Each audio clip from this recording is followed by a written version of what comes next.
Welcome to The Big Story. I'm Gretchen Ho. I'm Shawn Yao. And I'm Balita Rosa. Tonight's big stories. The ASEAN Summit concludes today, but not without parting shots from the Philippines and the United States. Both nations are calling for an end to China's aggression in disputed waters. The alleged godfather of offshore gaming in the Philippines has been arrested. Now, what does this mean to the still ongoing crackdown on POGOs? And former PNP chief and now Senator Ronald Bato Dela Rosa denies telling a self-confessed drug lord to tag Laila de Lima in the drug trade. We'll be speaking to Senator Dela Rosa later on.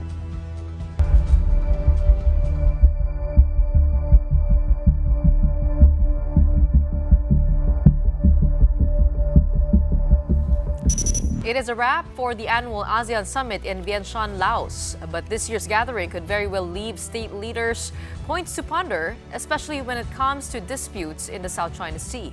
Now, up to today, President Bongbong Marcos implored ASEAN members and stakeholders to finally do something about Beijing's aggression in disputed waters. And as in the past, this call to action from the Philippine government gets the endorsement of longtime ally, the United States. Maricel Halili has tonight's big story. Non-stop meeting for ASEAN leaders and other state nations in Laos are winding down today. But on the last day of the annual gathering, President Bongbong Marcos had a parting shot.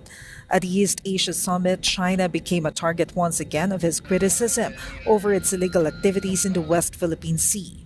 In his speech before 18 state leaders, including representatives from Beijing and Washington, PBBM repeated his call to action that ASEAN should not ignore China's aggressive actions against Filipinos in disputed waters. The chief executive cited violent incidents at sea, including attacks on Philippine civilian fishery vessels, targeting aircraft with lasers and intimidation using guided missile ships. Ini-intimidate yung ating mga fishermen o hinaharang yung ating mga barko, yung mga Coast Guard. We'll just have to deal with it. But nonetheless, whatever happens, we will maintain that presence. President Marcos believes these Chinese actions are a blatant disregard of international law and accepted regulations meant to prevent collisions on water. For this sentiment, Marcos found an ally at the ASEAN-US Summit that also happened on Friday. America's Secretary of State Anthony Blinken found Beijing's behavior unsettling. We remain concerned about China's increasingly dangerous and unlawful actions in the South and East China Seas, which have injured people and harmed vessels from ASEAN nations, and contradict commitments to peaceful resolution of disputes. Blinken reiterated U.S. support to ASEAN and Taiwan on this matter. For its part, China insisted that it does not instigate trouble in contested waters. The Chinese Foreign Ministry claimed that more than ever, the situation in the South China Sea is generally stable due to cooperation among stakeholders. Beijing also underscored its commitment to finalizing a code of conduct that will ensure a more permanent order in the South China Sea. But maritime security experts have their doubts with China's pronouncements. After all, negotiations for a code of conduct have been going on since 2018, and there are concerns that China is deliberately stalling the process. One suggestion is to get Beijing out of the picture for a while. That means the Philippines, claimant countries, and other ASEAN members could start with a minilateral cooperation and work on the building blocks of a binding agreement. Which I think, even with or without China, you can create your own code of conduct now. So it's not up to China, because if in case we keep on giving importance to China and China is delaying it, ito talagang walang magiging code of conduct. For News 5, Maricel Halili, We Are One News. Right, let's unpack all these issues that came out of the ASEAN Summit further. Helping us do that tonight is Herman Kraft, professor at the UP Diliman's Political Science Department. Thank you for joining us tonight, Professor Kraft. Hi, good evening. Thank you for having me. Okay, what is your assessment of the 44th and 45th ASEAN Summit, of course, in the context of the geopolitical row that's happening over in the South China Sea? Well, most of these summit meetings, they tend to, of course, tend towards a feel-good kind of arrangement, So which basically means that most of the time, what the participants try to do is to come up with statements that generally will be about, or at least will not be about shaking up the situation. I think what President Marcos has actually done, no, is to put front and center an issue that has already been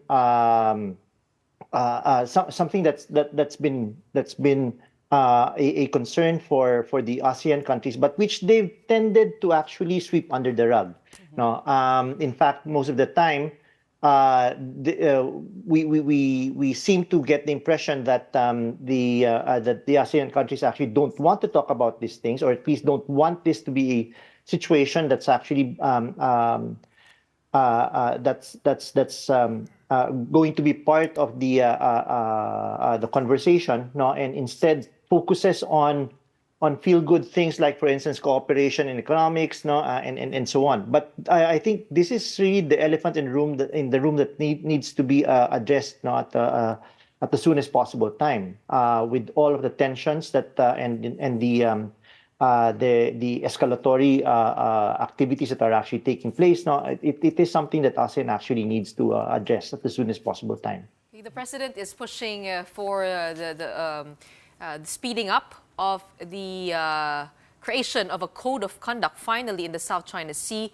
Your take on that challenge, and is the time really ripe? I know we've been waiting for quite a long time. Yeah, the draft has been for the COC. But given how the power balance has changed in the region, aren't we on the losing end if we try to sit down for a COC right now? The issue with the COC is this: when the Declaration on the Conduct of Parties was actually signed, no, early in the 2000s, for instance, no, that was a document that a significant part of it, no, had to do with setting up a baseline in terms of what are the facts on the ground, so to speak, or the facts on the water. No, the agreement was that whatever it is that different claimants actually held, no, would be something that they could hold on to, and when it comes to negotiating the final situation as far as questions of sovereignty is actually concerned, no, then those baselines would be starting points, no, so to speak, as far as negotiations are concerned. The concern now is that China has basically changed those facts on the ground, okay, with their artificial islands, no, with the escalation in terms of their presence, no, whether we are talking about their Coast Guard vessels, no, their militia, and more recently, no, the reports of actual Navy ships being part of the presence, no, of the Chinese, no, in the disputed areas. With those changes, right, the question now is, what are our baselines now? And the code of conduct, no, ideally should still go back to what were the baselines, no, during the under the Declaration of Conduct of Parties, no. But the suspicion amongst a number of observers, no, is that China will insist on the changed conditions, right? Which basically means that if we're going to talk about baselines or what are the facts on the ground, no, we'll have to deal with their actual presence, no, with the artificial islands, no, and the fact that they've actually pushed the situation into a condition where we've had to deal with the actual Chinese presence. So there's to your question about whether this is going to be something of a disadvantage, that's one thing that we should actually be concerned about, no? But there's no doubt that we do need some sort of document, no, which the disputing parties, no, to this issue of the South China Sea and the West Philippine Sea, no, need to be able to point to as far as their behavior, or the behavior of how this different countries will actually be conducting their relations with one another in this disputed area. I asked that because a professor in international law from the U.S. Navy, Captain Raul Pedroso, said that the U.S. should actually oppose negotiation and conclusion of a COC unless the issues are resolved, or else it might legitimize China's claims. So you agree with that?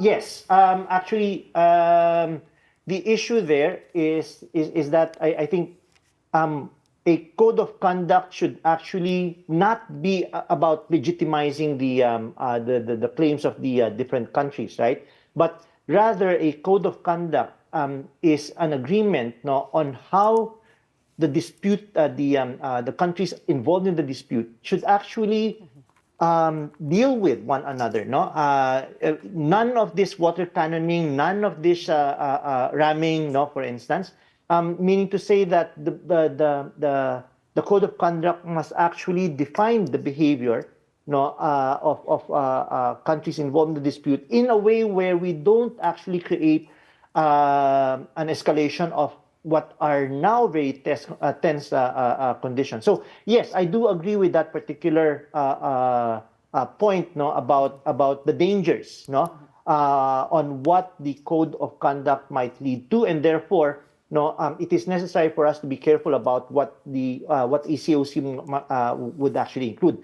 That doesn't change the fact that I think some form of agreement, no, as to how we deal with one another should actually be set up, no, in order for us to de-escalate, no, all of these tensions that are actually growing around the disputed areas. Right, Professor. But as you rightly pointed out, this has been, this has been swept under the rug. Many ASEANs now, and we have been at an impasse for over a decade. And you're right also in saying that things have changed in terms of the lay of the land or the lay of the sea over there in the disputed waters. So what will it take to break an impasse? Should we try to come up with a different agreement and change a name? Kasi parang nabahiran na tong COC, itong Declaration of Parties. It's been ongoing for so long. The difficult thing about these particular negotiations, no, is of course, as you mentioned, no, the time that it's actually taken, no, and then second is the fact that there are conditions that have actually been changed, and I think that is probably something that China will actually insist on being part of the discussions, no. The report earlier actually mentioned the possibility of there being some sort of agreement first amongst the ASEAN states that are actually involved in the dispute, no, as a way of actually moving things forward, no, therefore not be subject to any delaying tactics on the part of China, which obviously there is a question as to whether or not they're serious about the conclusion of ACOC. But having said that, there are difficulties, no, as far as trying to get a minilateral. I think that was the word that was actually mentioned. Yes.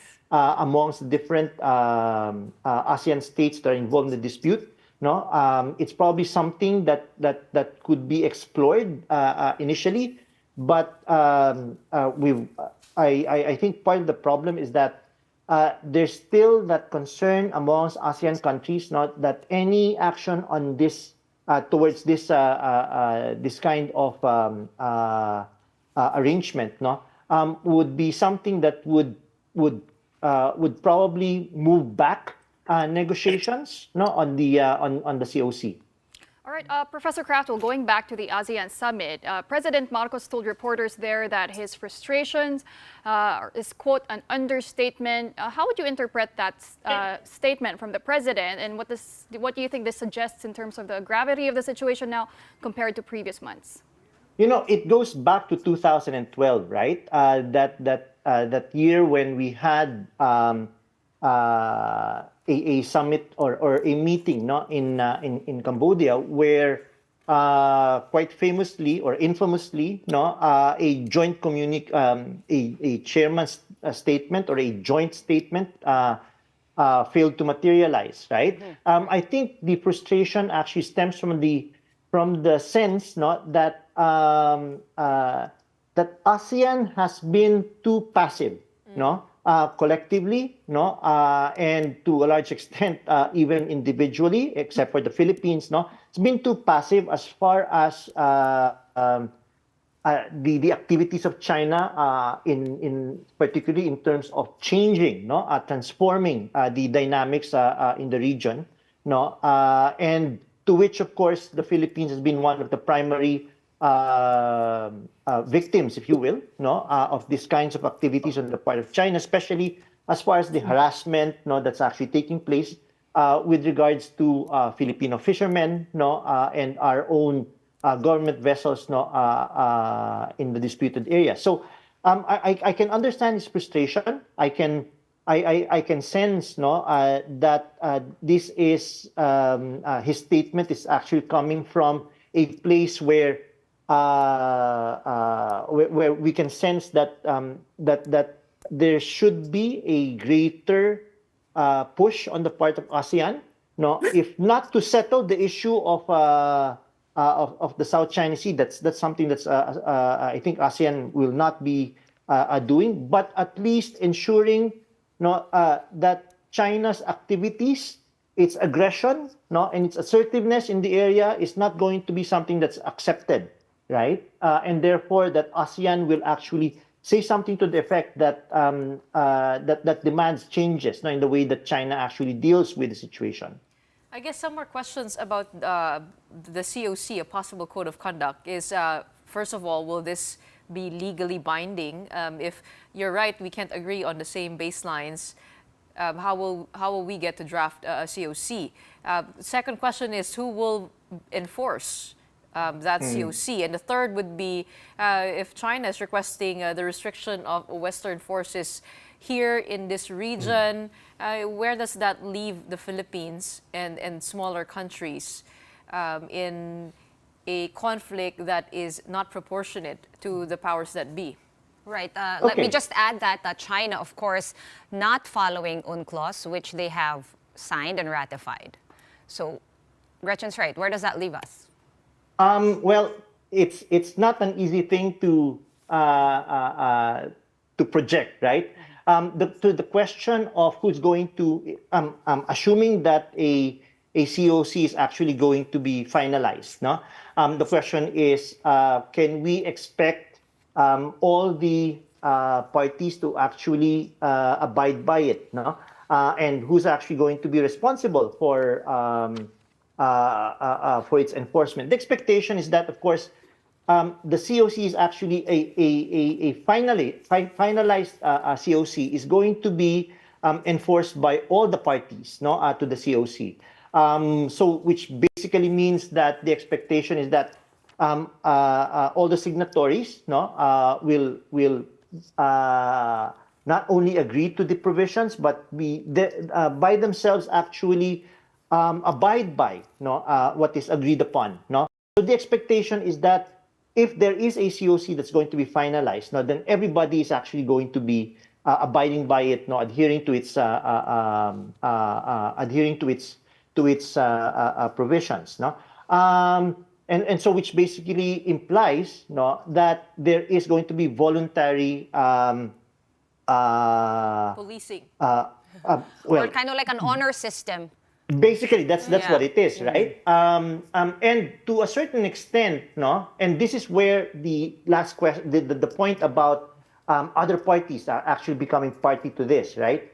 Because the enforcement of agreements like this, no, need not be limited, in fact, to the parties that are actually involved, and to a certain extent, no, other parties become important players, no, to the enforcement of any agreement. Because if the agreement is something that that affects behavior in the South China Sea, no, in the West Philippine Sea, no, then the expectation is that external powers, no, who are traversing the general area of the South China Sea, no, should also observe what has actually been agreed upon, no.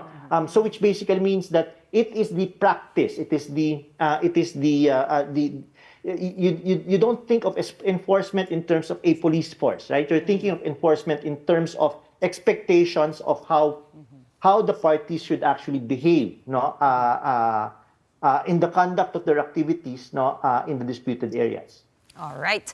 Definitely, it's going to be one of those expectation versus reality moments. But thank you so much for sharing your insights with us tonight, Professor Herman Kraft of UP's Political Science Department.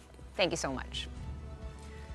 Meanwhile, President Bongbong Marcos admitted his disappointment after Vice President Sara Duterte's statement that they are not friends. Speaking to Philippine media delegation, Marcos admitted that he was a little dismayed by the Vice President's statement. I don't know anymore. I'm not quite sure I understand. I'm a little dismayed to hear that she doesn't think that we are friends.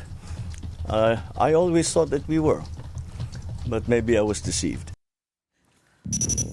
Recall that during last month's budget hearing in the House of Representatives, Duterte said that she and Marcos only had to communicate because they were a tandem during the campaign, but they are not, quote-unquote, friends. She also mentioned that only Marcos she considers a friend is Senator Amy Marcos, whom she has known since 2012. Notably, VP Sara was not appointed by PBBM as the government's caretaker while he was in Vientiane, Laos, attending the ASEAN Summit. The president explained that it was only natural to appoint someone else since the vice president is no longer part of the cabinet. She's not part of the administration anymore, but she left the administration. She's not part of the day-to-day running of what we are doing. So it would be unfair to ask her to now to impose the duty on her. It's a very practical. It's a very practical reason, actually. That's how I came to that conclusion. If you notice, the membership of the executive committee are all parts of. They're all members of the cabinet. Well, we still have more stories coming up after this break. Just how big is the capture of alleged POGO kingpin Lin Sun-han? We'll discuss the details with Presidential Anti-Organized Crime Commission spokesperson Winston Casio.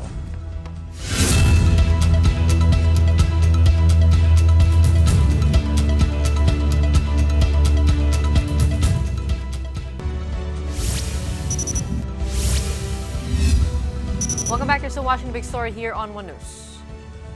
Authorities have arrested the alleged big boss of Philippine offshore gaming operators or POGOs. Lin Sun-han was caught in a subdivision in Biñan, Laguna by operatives of the Bureau of Immigration and the military. Lin's arrest was carried out based on a mission order. According to the PAOC, or the Presidential Anti-Organized Crime Commission, Lin arrived in the Philippines back in 2016 and has set up alleged scam farms in Ilocos Region, Central Luzon, Calabarzon, Cebu, and Metro Manila. Lin has also been using the passport of an individual named Liu Tong and operated under several aliases. Lin's name was also mentioned in the search warrant issued against Lucky South 99 in Porac, Pampanga, which was raided and shut down on June 4. Lin has been brought to the PAOC's detention facility in Pasay. He has since denied any involvement in POGOs and claims that he's just into the restaurant business. He's not the one. Yeah, maybe it's wrong guys. Maybe he thinks his restaurant is wrong guys, and then maybe after that he will provide the passport. Right? Siya po ay makapagbigay ng maraming informasyon kung paano pa nila nasimulan yung Lucky South 99. When he came on board, it was a POGO industry sa Pilipinas. Marami po siyempre kayo ng mga POGO komunikasyon sa Pilipinas.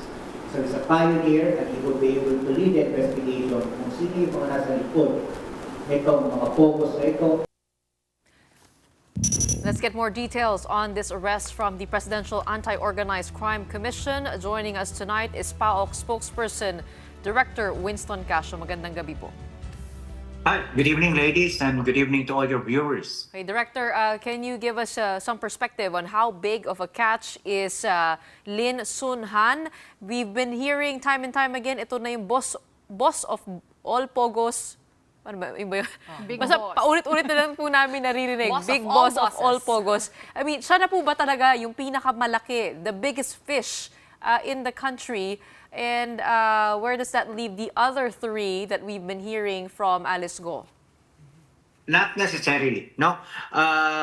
Itong si Mr. Lin is obviously a major player in the POGO industry in the Philippines, given that he was able to set up a good number of them all over here in Metro Manila, southern parts of Metro Manila, then parts of Visayas, Central Luzon, all over, no? Kaya siguro siya nasasabing boss of bosses because basically he is the boss of so many POGOs. But as far as the other POGOs are concerned, they do not necessarily report to him. No?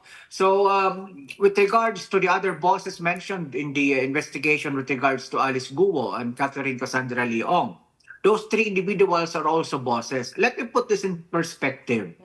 Yung Lucky South 99 kasi, that's a very big compound. And it had several locators, so to speak. One of the locators is itong si Shawn Yao, yung kanyang grupo. Malaking grupo pa ito doon sa Lucky South 99. But also, there were other locators. Kasama na po doon yung si Xiao Long na naresto po natin doon sa Lapu-Lapu naman last September, if I am not mistaken. So, to put that in proper perspective, yes, it's quite a huge catch. But then again, he is not the end all. He's not yet the topmost as far as the totem pole of POGO bosses are concerned. Okay, what else can you tell us, no, Director Casio? Because yung pangalan nito, medyo nakakagulat sa kakanood natin ng mga hearing. Hindi siya masyadong nababanggit.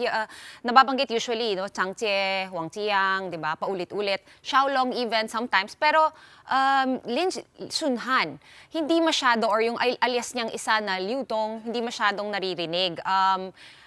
As far as I know, based on sa press ko ninyo kanina, nabanggit ninyo na nandun nga siya sa search warrant nyo for Lucky South 99 nung na-raid siya nung June. How long have you been watching this guy and what else do we know about him? No? Bilang di lumalabas yung pangalan niya sa mga corporate papers, etc. Ladies, you'd have to forgive us about this. Ano? Kasi we've kept his name tightly under wraps. 8 months po natin sinubaybayan po kasi ito. No, siya po talaga hinahanap natin doon sa Lucky South 99. Siya po yung subject ng warrant natin. Unfortunately, he was able to escape and we're not able to apprehend him. Now, we've seen many of his footprints, digital footprints and business footprints all over the parts of southern Luzon. South of Metro Manila, so around Laguna, thereabouts, no. So we had to keep this information tightly under wraps sa amin sapagkat ayaw namin po niyang matunugan. We wanted, parang ginusto namin na magkampante po siya na baka isipin niya na wala na kaming interes sa kanya sapagkat takuhan na namin yung Lucky South 99. No, that was purely deliberate on our part, but we've been on his track since June 7 nung na-operate namin yung Lucky South 99. And thankfully, last month, 4 weeks ago, nagkaroon kami ng verified information na may pinapatakbo siya ulit na POGO dito sa may area ng Laguna. Then, nung binalikan po namin, wala na po siya. But 3 days ago, nakuha namin yung information magmula sa mga intelligence units na namataan po ulit siya. So, we had to request the Bureau of Immigration to issue a mission order against this person because he is obviously an undesirable alien.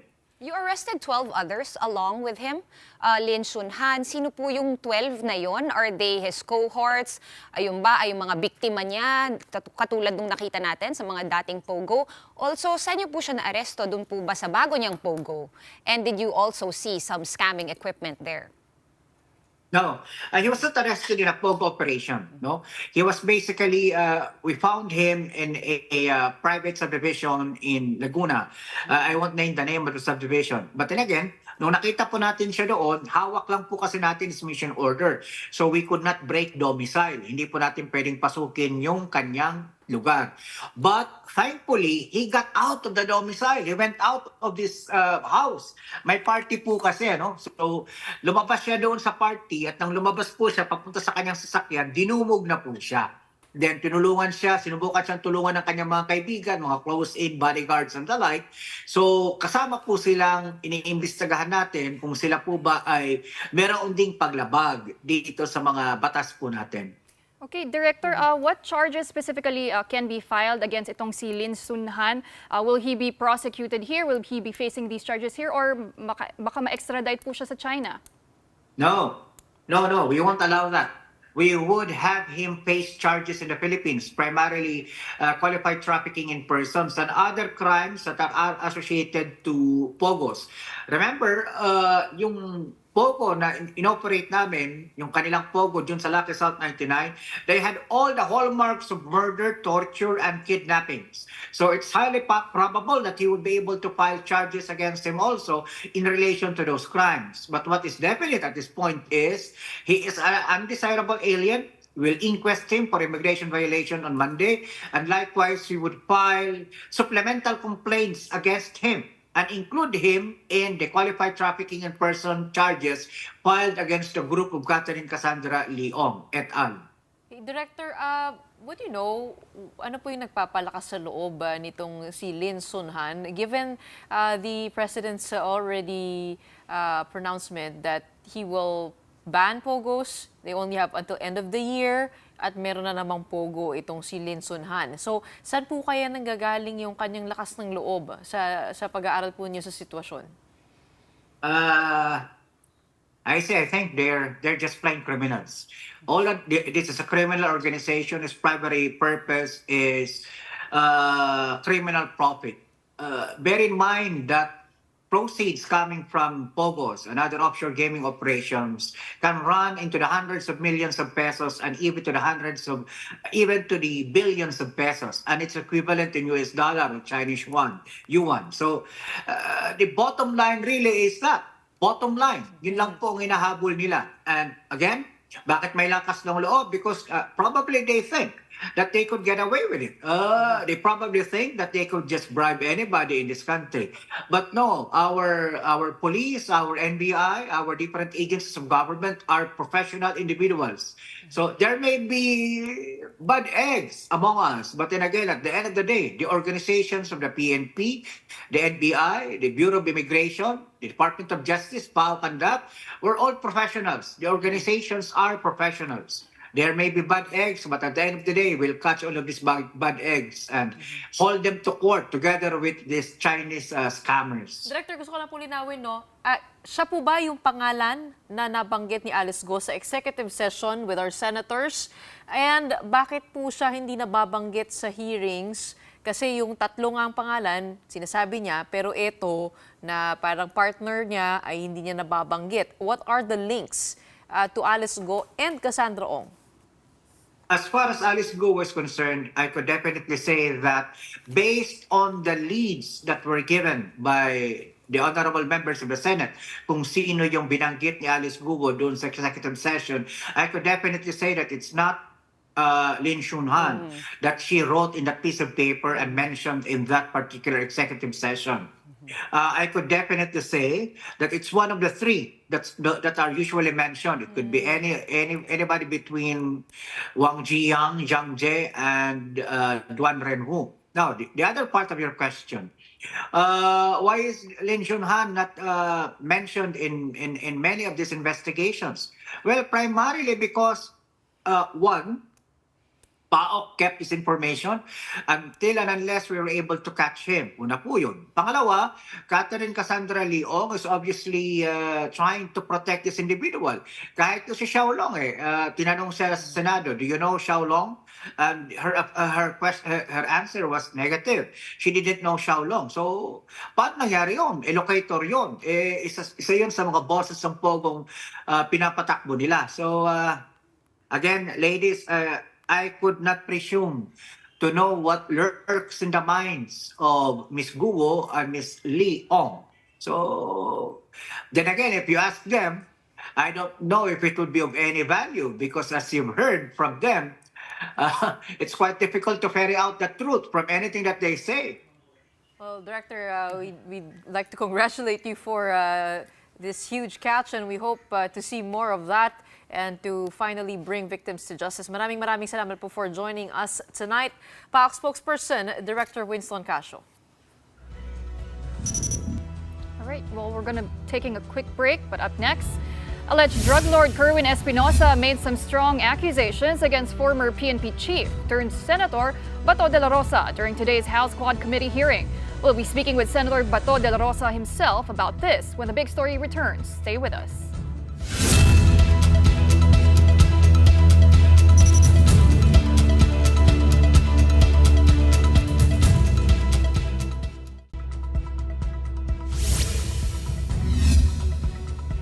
Welcome back. You're still watching the big story here on One News. As we know, today is also the 8th hearing of the Quad Committee in the lower house, in the House of Representatives. Malaking headline today, no? Pinag-uusapan nila yung drug war, Kerwin Espinosa. Pero ito nga, si Regina Garma, yung dating head ng police, no, doon sa Cebu na parte ng drug war, ay bumaliktad na. So ito yung pinakabago, no, for coming out from that House hearing. Basahin ko lang, no. So, naging emotional nga si Regina Garma. Actually, bago ko umalis ng bahay to come in, napapanood ko na medyo bumabagsak na yung mukha niya eh. So, ito na nga yung kinahinatnan nun. No? Ito yung, meron siyang bagong affidavit na pinirmahan doon mismo sa loob ng Quadcom hearing at ito. So, kinakwento niya na yung naging instruction sa kanya sa pagpapatupad ng task force against or basically the war on drugs. Yung instructions ay galing mismo kay Pangulong Rodrigo Duterte. So while she was crying, she was reading it out. She says na she received a call from the President or President Duterte himself. The President was apparently asking her to help look for a person to lead the task force. And she admitted that she, in fact, gave names to the former President, Rodrigo Duterte, on who could lead the task force. This is, of course, still on the war on drugs. So that's fresh off the oven. Again, former PCSO General Manager Regina Garma executed an affidavit narrating an alleged order from the former president to locate a PNP officer capable of implementing the war on drugs on a national level, replicating the Davao model. But that was pretty infamous, right? I mean, Davao has President Duterte was the mayor of Davao City. Talagang may war on drugs talaga sila doon within the city itself, the local level. So I guess that's what he was alluding to, no? Replicating the Davao model on a national scale. And I guess ito yung yung benefit siguro ng public hearings when dinidebate na this is just politicking, but we also see the other side that it can put public pressure on the resource persons. Actually, before, okay, so like I was saying earlier, I was watching the hearing until I had to leave to come in. Ang nagyayari kasi doon, no, nandun actually si Nery Colmenares, attorney Cristina Conti, yung mga tumutulong sa family ng mga victims sa kaso nila sa ICC. And nandun din yung mga nanay ng mga namatay ng drug war, specifically from Cebu. They even had the Bisaya translator. And you could see Regina Garma's face. It was really crumpling while these mothers were, you know, telling their side, telling their stories o kung ano nagyari on the night na namatay yung mga anak nila. Well, also in the hearing, alleged drug lord Kerwin Espinosa appeared for the first time before the House Quad Committee, where he made some big revelations in front of lawmakers. First, he accused former Philippine National Police Chief and now Senator Ronald Bato Dela Rosa of pressuring him to link former Senator Laila de Lima and businessman Peter Lim to the illegal drug trade. Espinosa said the directive came right after his father was killed in 2016 and that De La Rosa warned him about suffering the same fate as his father if he would not follow the orders. Nung sumakay na kaming lahat, si General Bato nasa front seat, ako ay nasa likod. Pinagitnaan ako ng dalawang mga pulis. At sinabihan niya ako na aminin mo na sangkot ka sa kalakaran sa droga dito sa Pilipinas. At idawit ko si Peter Lim at si Laila de Lima para madiin na sila. Kapag hindi raw ako sumunod sa plano, pwedeng mangyari sa akin ang nangyari sa ama ko o isa sa mga pamilya ko ang mamatay din.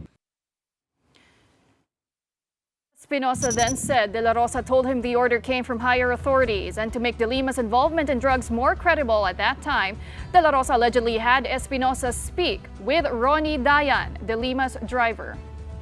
Sinabihan ako ni Bato na may basbas yan sa taas at ang ibig sabihin nito ay alam ito ni Presidente Rodrigo Duterte. Yung pagdiin kay Laila De Lima at yung mga patayan na nangyari noong nakaraan administrasyon. Espinosa then said that all his previous testimonies were fabricated and even issued an apology to De Lima. Una sa lahat, humihingi ako kung ma'am, kung nagsubaybay ka ngayon sa hearing dito sa Quadcom, patawarin niyo po ako na nadala sa o na uto-uto sa panahon na yon na idamay ka po na walang katotohanan naman at ang picture na yon nagkataon lang na pumasyal ang pamilya ko sa baybay at nagkita tayo at nagpa-picture ako. Yun ang ginawa nilang ebidensya. Ma'am, taos ko sa kaloob-looban from my heart, I ask, sorry talaga po, ma'am. Well, let's hear Senator Bato de la Rosa's side on the matter. He joins us live over the phone. Magandang gabi po, Senator. Thank you so much for joining us. Thank you. Good evening sa inyo, Gretchen, Pauline, at Shawn. Shawn. Senator Shawn, Bato, yeah. willing Yes. to withdraw daw po itong si Kerwin Espinosa sa kanyang pagtakbo bilang mayor ng Albuera, Leyte para lang patunayan na tama po yung sinasabi niya. At totoo na thrineten niyo raw po siya na kapag hindi siya sumunod sa plano, kung anong nangyari sa kanyang tatay ay mangyayari din sa kanya o kaya sa kanyang pamilya. How do you respond to this accusation? Una-una, mag-withdraw siya dahil alam naman talaga niya hindi siya mananalo dahil ibubuto ba ng Albuera yung drug lord? Hindi naman talaga siya mananalo. Tapos yung allegation niya na papatayin sila? May papatayin daw sa kanyang pamilya. May papatayin. Baka maka-remember ba kayo na yung tatay niya, buong pamilya niya, tatay, nanay at mga anak, mga kapatid niya, pinatira ko pa sa White House dahil takot umuwi doon sa Albuera. Inalagaan ko yan doon sa White House, pinatira ko doon sa kwarto ng anak ko. Tapos ganun ang gagawin ko, mamamatay, papatayin sila. Anong motivation ko para patayin sila? Sobra naman, itong si Kerwin, sobra kasinungaling. Alam mo, pag makita ko yan, tukin ko sa mukha yan, sobrang sinungaling yung na yan. Ang bait ko na nga sa kanila, tapos gagawin pa ko na istorya na ganun. Unang-una, laruin ko sa inyo, yung kanya sinabi na nagsumulat daw siya, nag-request daw siya na umuwi sa Pilipinas. Ano yung sinabi niya kayo na? Sumulat daw siya, nag-request na umuwi sa Pilipinas. When in fact, he was arrested by Abu Dhabi police per coordination from our police attaché na si Colonel Magalona based on the info na na-receive ng Office of the Chief PNP yung isang OFW na Dubai-based na nakakaalam sa location niya kung saan siya nagtatago sa Abu Dhabi, binigay sa amin ng information, pinasa namin sa ating police attaché doon sa Abu Dhabi at nagkipagtulungan sa Abu Dhabi Police. Kaya na-aristo yan. Nung na-aristo, tinurn-over sa atin. Pinauwi dito sa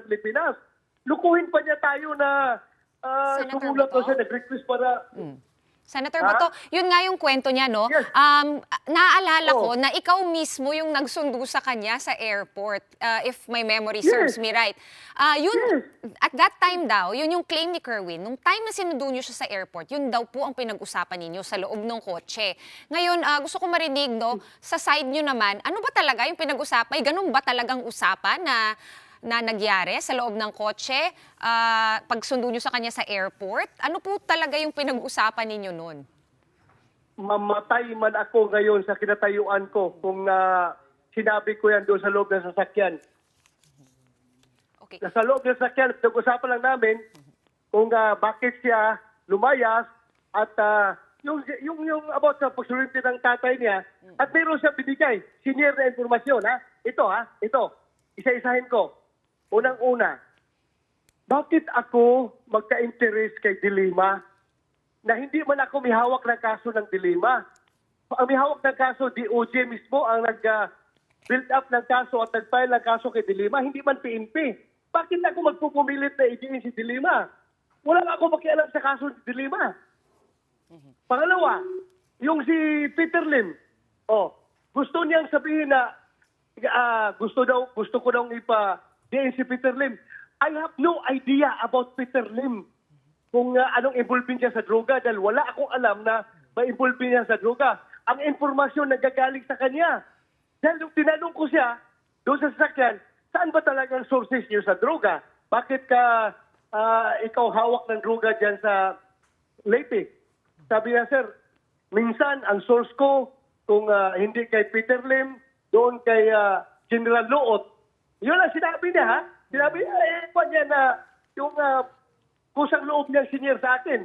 Tapos ngayon, gagawa ko niya istorya na ipapadiin daw yan sa akin. Bakit ko idein si Loot na kapwa PMR ko yun? Kapwa PMR ko yun, bakit ako gagawa ng istorya na ikakasira ng isang opisyal? Sa kanya nagaling yun. Na siya, ang source daw niya, kung hindi kay Peter Lim, minsan kay Peter Lim, minsan kay General Loot.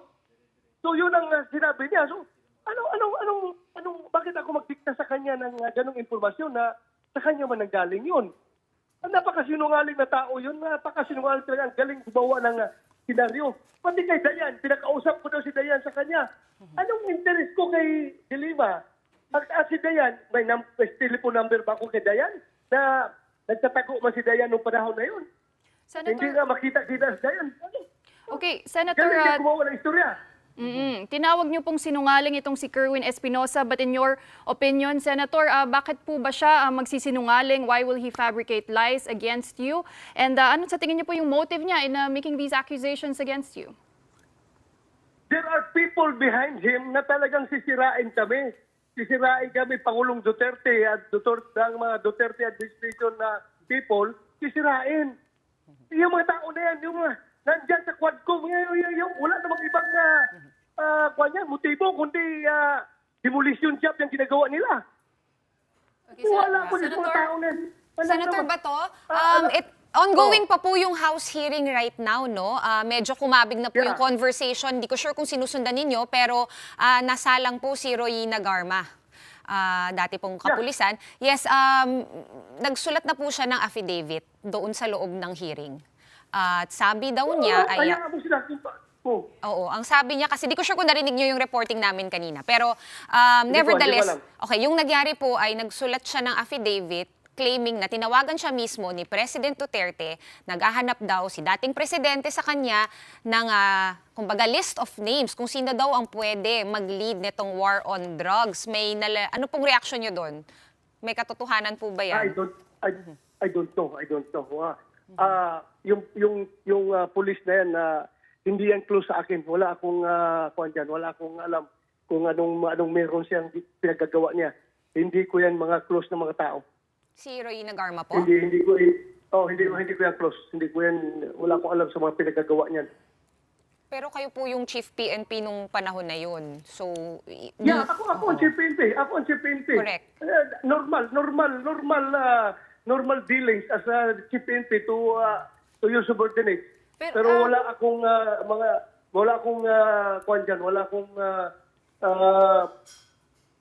sabihin mo na close talaga. Senator, walang sa inyo pong kaalaman, malapit po ba si ruina garma sa dating presidente?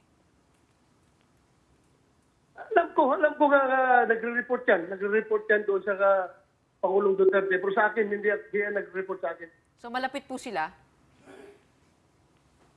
Normal. Naging pulis sa Davao yan eh. So, kilala ni Duterte. Ako naman, pagdating ko doon sa Davao City, hindi ko alam kung nagpangabot kami. Pero, ang city director ko lang Davao, wala na yan doon sa Davao City. Okay. Mukhang So, ano pong plano nyo ngayon? Meron kayong standing invite po no, sa Quadcom hearings. So far, last time na nakausap namin kayo, Sen, sabi nyo, hindi kayo pupunta. Nagbago na po ba ang isip ninyo? Never. Okay, sige. Change topic na lang tayo, Sen. Lumabas na, no? Sandali. Sige lang. Kayo, tanongin ko kayo. Kanino kayo maniniwala? Doon sa drug lord o sa isang senador? Sige nga. Ang hirap kasi ngayon, no, talagang walang ebidensya po. Panay he said, she said lang at turuan ang nagaganap. Diba? Based on personal credibility na lang. Kung magawa tayo, kung wala tayong ebidensya, sige nga. Papaniwalaan nyo yung drug lord? Ay nako, ano na mangyari sa Pilipinas kung mga drug lord na paniwalaan ninyo? Okay. Lipat muna tayo sa usapang politika dahil naglabas po ng slate, may kasama na po kayo. 6 na po ang senatoriables ng PDP laban. Were you aware na malo-launch po ito today? Hindi ko alam kasi nandito ako sa Iloilo, umiikot ako. Oo. Okay. Mukhang developing pa po ito at babalikan po namin kayo in the future. But in the meantime, maraming salamat po for joining us tonight. We hope to have you again Senator Ronald Bato Dela Rosa. All right, let's try to cool things off with our big picture for tonight. It is a Friday night. Let me just remind everyone. I know, before we forget, right? So our big picture for tonight is something very close to everyone's guts. Because 20 peso rice may still be far from becoming a reality, but the government continues to try to hit that goal anyway. And today, the Agriculture Department rolled out its Rice for All program, which is 2 pesos lower than the initial selling price of 45 pesos per kilo. The DA says this is not subsidized rice, as this is the actual price from farmers directly being sold to consumers. There is no limit on the purchases of the 43 peso rice, which is now available in Kadiwa stores. But the Department of Agriculture is appealing to the public to not hoard and buy only what their families can consume. The DA hopes to bring the price of rice further down to 39 pesos per kilo if the peso's value continues to strengthen. Dati kasi may limit yan eh. Pag pipila ka, parang ilang kilo lang pwede mong bilhin. Oo.